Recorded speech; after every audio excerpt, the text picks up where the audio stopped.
Picture this. I'm sprawled out in a hospital bed, leg in a cast, hair a total mess, looking like an extra from a zombie movie. And my boyfriend? He's at the club, dancing around, posting a smug little caption, "Finally free from the drama queen."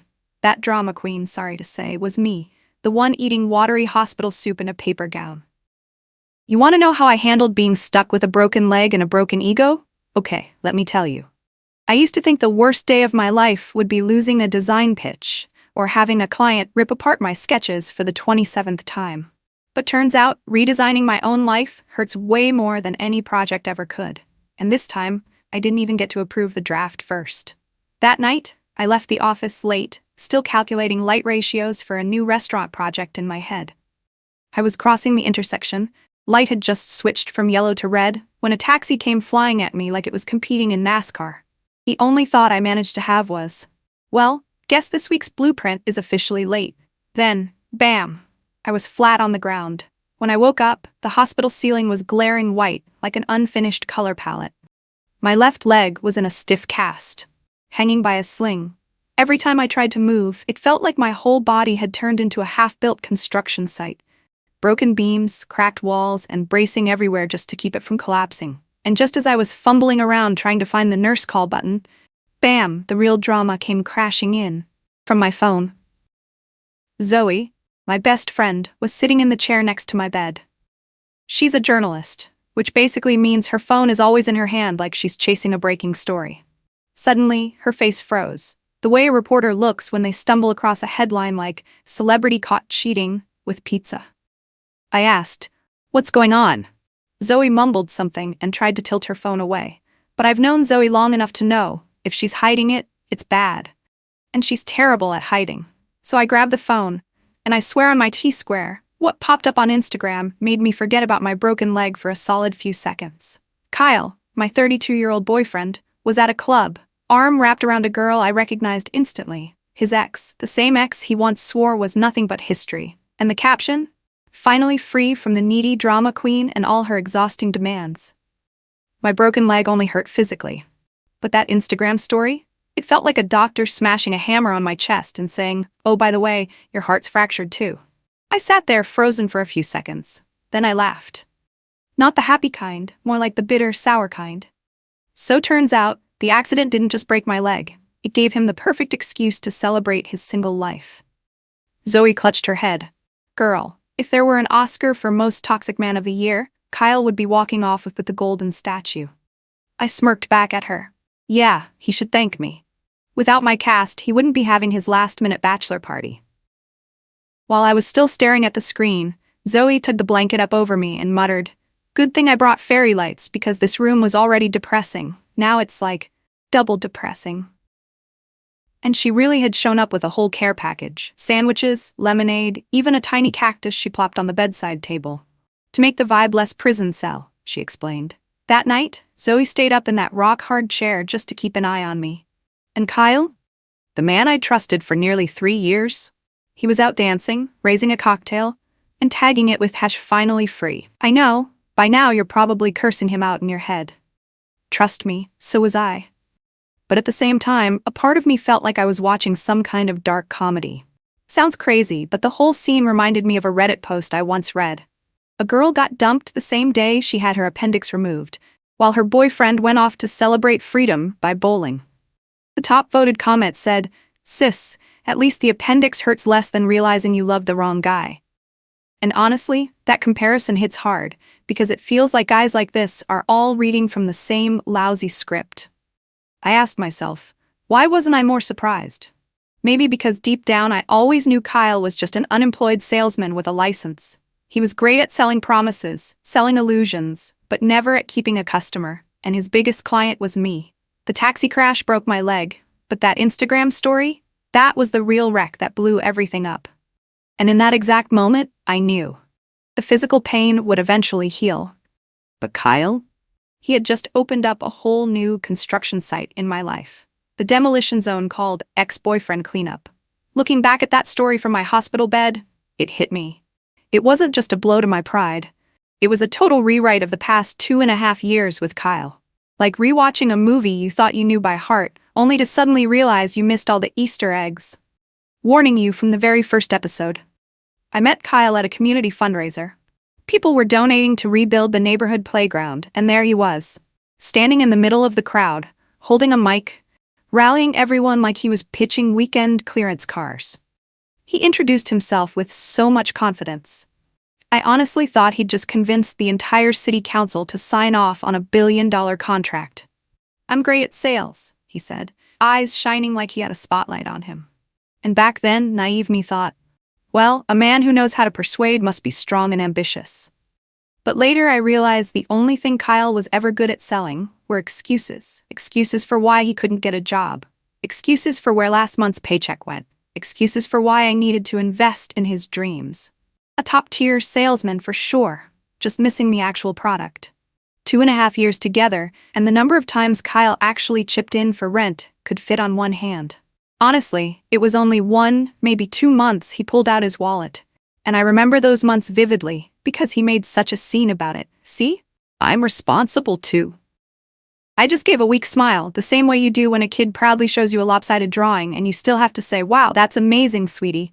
The rest of the time, the entire burden was on me. Rent, utilities, even the Wi-Fi bill, so he could sit online all day, came straight out of my card. Sometimes I felt like a support beam, and he was the cracked wall. If I pulled out, the whole house would collapse. The truth is, Kyle wasn't always broke. Whenever he had money, he instantly turned into the #1 consumer of his own life. He'd splurge on limited edition sneakers, priced high enough to cover half a month's rent. I remember him showing off a shiny new pair, eyes lit up like a kid unwrapping Christmas presents. And all I could think was, yeah, nice shoes, but are they for walking into a job or just running away from responsibility? Another time, he stormed in with a bright red second-hand car, called it an image investment. I joked, more like an ego investment. But still, I gritted my teeth, climbed into the passenger seat, and pretended to be proud, like he'd just rolled up in a brand new Ferrari.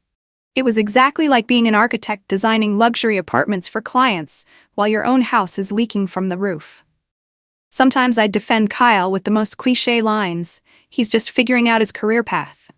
I'd tell my friends the same way you'd excuse a project that's way behind schedule. Yeah, it's not done yet, but the potential is there. And honestly, I was exhausted just hearing myself say it. It felt like building a skyscraper on sinking ground, trying to convince everyone that adding a rooftop garden would somehow fix it. Anyone who's ever loved a professional job quitter knows the feeling. They sell you on this endless coming soon that never actually arrives. The funny thing is, I basically became Kyle's official spokesperson. To his mom, I'd say, he's trying out a new field. To our friends, he's just looking for a better fit. And to myself, creative people need space to grow. But really, all of that was just a fancy way of saying, lazy. Kyle wasn't chasing a career. He was on permanent vacation, like he'd bought a one-way ticket to the country called irresponsibility. And if you're listening to this and wondering, wait, why did you stay? Well, that's exactly the question I got bombarded with on Reddit when I shared part of this story. One person commented, "Girl, run." Another was more blunt, "You can't save someone who doesn't want to save themselves." Reading those, I felt comforted and called out at the same time. Because it was true. I had built an entire structure called my relationship with Kyle, but the main material holding it up was nothing but illusions. And then, lying in that hospital bed with my leg in a cast, staring at his story of cuddling up to his ex, it finally hit me. There was never any career search. There was just a guy living life like a permanent vacation, while I played the full-time housekeeper. Maybe that accident didn't just break my leg. Maybe it broke my habit of lying to myself that Kyle would ever change. Once the shock of that Instagram post wore off, I started looking at everything with new eyes. And that's when I remembered one tiny but powerful detail. The lease. Every single paper had only my name on it. Kyle? He was basically a long-term squatter, like an Airbnb guest who forgot to check out for 2.5 years. I called my cousin Mark. He's a real estate lawyer. I gave him the rundown, sprinkling in a little drama so he wouldn't get bored. He laughed and said, "You want to kick him out? Easy. Legally, he's got 0 rights there. All you need is to give official notice." Hearing that felt like finding the emergency exit in a burning building. So I drafted an email, polite to the point of being ridiculous. You have 24 hours to remove all of your belongings from the apartment. After that, I'll handle them however I see fit. When I read it back, Zoe clapped like I'd just written a Pulitzer submission. Girl giving him 24 hours? That's straight up blockbuster movie countdown. Of course, Kyle didn't move out. Exactly as expected. He texted me a laundry list of excuses. I'm busy job hunting. I'm stressed. You can't be this heartless. Reading them felt like flipping through an old, recycled script. When the clock hit hour 25, I didn't text back. I didn't call to remind him. I just called a professional junk removal service. And let me tell you, the guys in reflective vests and heavy gloves looked 10 times more reliable than Kyle ever did. They showed up with a big truck, bins, and all the gear. All I had to do was sit back in my chair, leg propped up on a pillow, and point. That pile. And that one too. Take it all. That day felt exactly like an episode of reality TV, clearing out your ex's life. His pricey sneakers, the stack of leather jackets, that vinyl collection he was so proud of. Everything got tossed onto the truck like regular household trash. I still remember one of the workers lifting his gaming chair and laughing. This looks like a throne. Huh?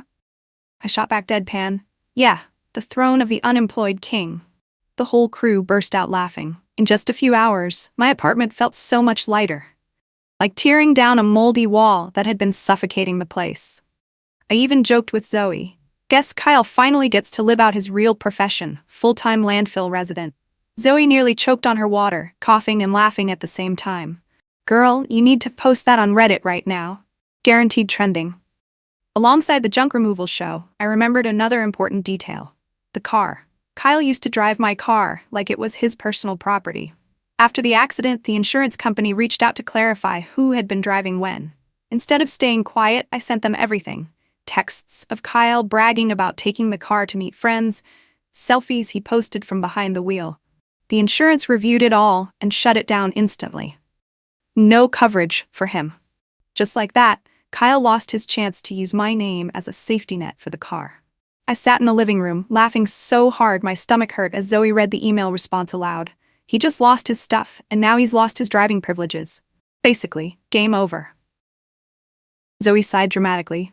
Swift justice. Too bad there's no courtroom audience clapping in the background. In that moment, it felt like my life was being cleared out, just like the apartment. Every piece of trash, every useless item, every empty promise dragged out the door. Kyle had no place left to stand, no chair to sit on, not even an excuse to lean on. When the truck pulled away with all his stuff, I looked out the window, watching the dust rise in the afternoon sun. I thought to myself, goodbye, Kyle. Enjoy your new life at the landfill. After that grand cleanup, I figured Kyle would finally go silent and disappear from my life. But nope, this man wouldn't be Kyle if he didn't cling to theatrics. He decided to pull a so-called grand gesture. A performance of love so over the top that even Hollywood wouldn't bother scripting it. One afternoon, while I was still stuck in the hospital bed with my leg propped up, Kyle showed up. And no, not with roses or balloons, but with a rented LED billboard. Yes, the tacky kind of flashing sign you usually see hanging outside a cheap nail salon. He strutted into the room, grinning, holding this giant glowing board that read, Jasmine, please forgive eat. Yep, you heard that right. Instead of, forgive me, it came out as, forgive eat. I nearly choked laughing, and Zoe literally fell out of her chair, clutching her stomach with tears streaming down her face. Meanwhile, Kyle thought he was delivering some grand, cinematic romantic moment. He spread his arms wide, smiling like he'd just scored the winning goal at the World Cup. See? I'll do anything for you. I looked at the flashing sign, then at Kyle, and all I could think was, yeah, maybe I'll forgive you. The day you cook a meal that isn't instant ramen. Zoe, of course, wasn't about to miss the chance. She whipped out her phone and started recording from the very first second. The clip was under a minute. Kyle clutching that giant sign with the messed up wording, me on the hospital bed laughing my head off, and the nurse in the background looking like just another day of weirdness on my shift. Zoe posted it straight to TikTok with the caption, grand gesture or grand failure. Within hours, the video exploded everywhere. The comments were gold. Girl, don't forgive him. Just forgive the eat. And drama queen deserves an Oscar, but he deserves a dictionary. Honestly, I didn't even need painkillers that day. The laughter was more than enough to numb the ache. Kyle didn't stop at the LED sign. He pulled out a little velvet box, opening it with all the drama of a royal proposal. Inside was a necklace with a diamond that sparkled, until I noticed the bright red $19.99 price tag still stuck on it. Clearly a last-minute grab from the weekend flea market, probably right next to the hot dog stand. Kyle's voice trembled as he said, "I want you to know you're the most precious thing to me." And all I could think was, yeah, precious. About as much as a cheeseburger combo. Like a true B-movie plot, his family quickly jumped in on the act. His mom called me in tears. "You're breaking Kyle's heart. How can you be so cold?" I listened just long enough for her to catch her breath, then calmly emailed over every bill I'd covered for the past 2.5 years. Rent, utilities, internet, even his parking tickets. Her response? Silence. Straight up mic drop. Amazing how cold, hard receipts speak louder than any emotional speech. And just when I thought the drama had wrapped up, a surprise message popped up, this time from Megan, Kyle's ex. She wrote, "I just saw the TikTok. For the record, Kyle once told me you were just his landlord letting him crash." I read that, and instead of heartbreak, I felt this wild mix of fury and laughter. His landlord? If I was the landlord, then he was hands down the worst tenant in history. Behind on rent, breaking stuff, and hogging the Wi-Fi. When I told Zoe, she nearly spit her coffee all over my hospital bed. "Girl, if you were the landlord, you should have evicted him in the first month." And yeah, I did evict him. Just 2.5 years late. Day by day, Kyle's circle shrank smaller and smaller. His family went silent in the face of receipts, his friends laughed at the TikTok video, his ex shut him down with the truth. No one believed his stories anymore, except Kyle himself. And honestly, if self-delusion was a skill, then maybe that was the only thing he was ever truly good at. After the LED fiasco and the 1999 necklace flop, Kyle started spiraling with no breaks, and this time no billboard was bright enough to save him. He lost his home, which was never his to begin with, lost his stuff, courtesy of the city's junk truck, lost his friends, everyone saw Zoe's TikTok and shook their heads, and lost his jobs. Not that he ever kept one longer than a Super Bowl season. The final blow?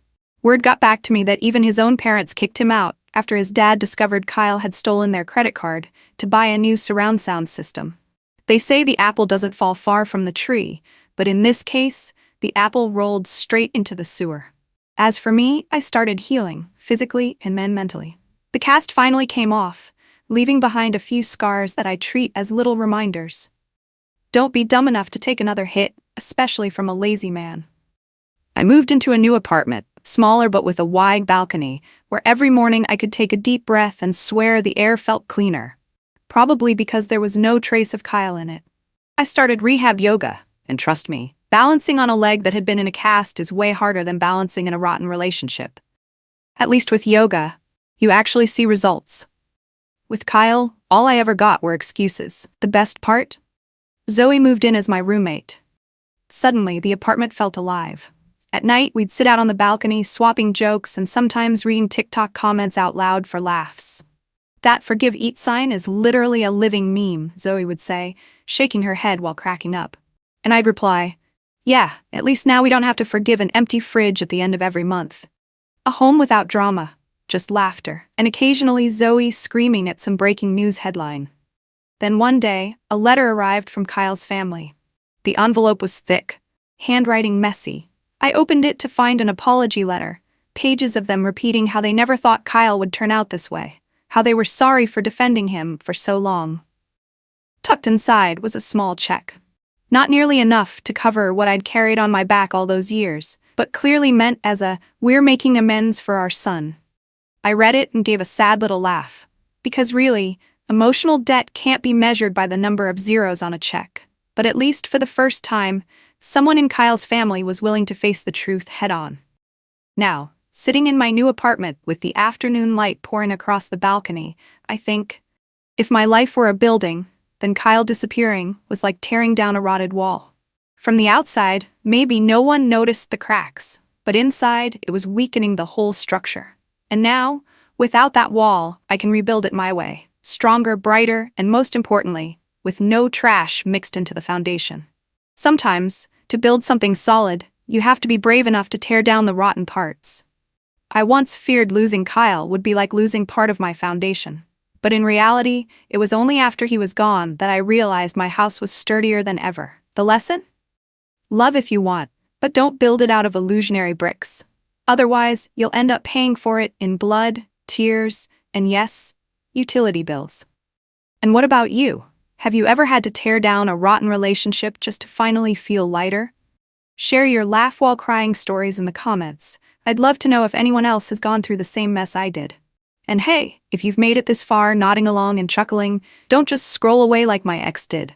Hit that subscribe button to support me. Who knows? Maybe that's exactly what my leg needs to heal faster. Thank you so much for listening to my story. See you next time.